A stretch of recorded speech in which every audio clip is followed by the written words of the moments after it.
Rasululloh sollallohu alayhi vasallam aytadilar: "Jonim qo'lida bo'lgan zotga qasamki, agar sizlar men ko'rgan narsalarni ko'rganingizda oz kulib, ko'p yig'lagan bo'lar edingiz." Sahobalar: "Ya Rasululloh, nimani ko'rdingiz siz?" dedilar.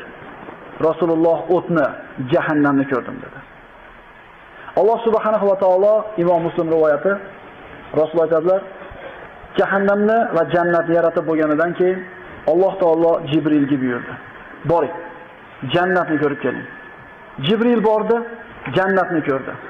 Jannatdagi ne'matlar, jannat ahliga talab qo'ygan marhamatlarni, ne'mat in'omlarni ko'rgandan keyin qaytib keldi. Parvardigoro, jannating haqida eshitganki odamlar albatta jannatga kiradi. Ya'ni hamma jannatga kirib ketadi zo'rligidan. So'ngra Alloh taolo jannatga buyurdi, makorihlar bilan o'zini o'radi. Makorih insonni nafsi xohlamaydigan narsalar. Bomdodga turish, roza tutish,